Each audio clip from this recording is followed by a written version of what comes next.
हज़रत ज़करिया अलैहिस्सलाम हज़रत मरियम अलैहिस्सलाम के खालू थे।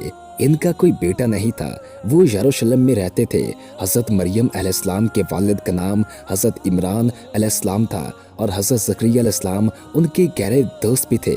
हज़रत ज़करिया अलैहिस्सलाम पेशे से तरखान थे। वो बचपन ही से बहुत नेक थे। अल्लाह ताला ने उनको बनी इसराइल कौम की हदायत के लिए अपना नबी चुना था। हज़रत ज़करिया अलैहिस्सलाम अल्लाह के हुक्म से हज़रत मरियम अलैहिस्सलाम के सरपरस्त बन गए। इन्होंने इबादत गाह में अलग कमरा हज़रत मरियम अलैहिस्सलाम को दे दिया। हज़रत मरियम अलैहिस्सलाम अपने खालू हज़रत ज़करिया अलैहिस्सलाम से तालीम हासिल करने लगी। एक दिन हज़रत ज़करिया अलैहिस्सलाम उनके कमरे में गए तो हैरान हो गए। वहाँ ऐसे ताज़ा फल पड़े थे जिनका मौसम गुजर चुका था। हज़रत ज़करिया अलैहिस्सलाम ने पूछा कि ऐ मरियम, ये फल कहाँ से आए? हज़रत मरियम अलैहिस्सलाम ने जवाब दिया कि अल्लाह ताला ने दिए हैं।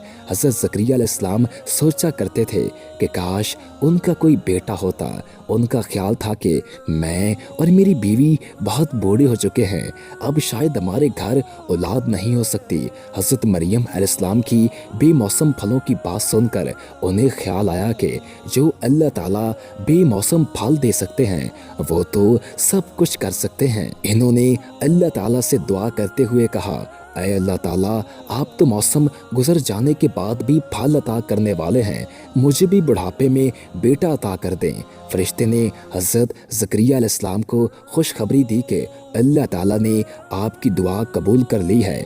कुछ अरसा बाद अल्लाह ताला ने हज़रत ज़करिया अलैहिस्सलाम को एक बेटे से नवाजा।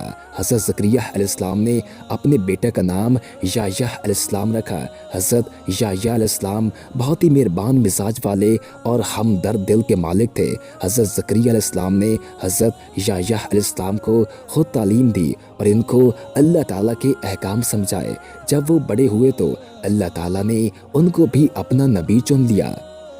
वीडियो पसंद आने की सूरत में वीडियो को लाइक कर दें और हमारे चैनल को सब्सक्राइब कर दें और साथ ही बेल के आइकन को प्रेस कर दें ताकि नई आने वाली हर वीडियो आपको मिलती रहा करे।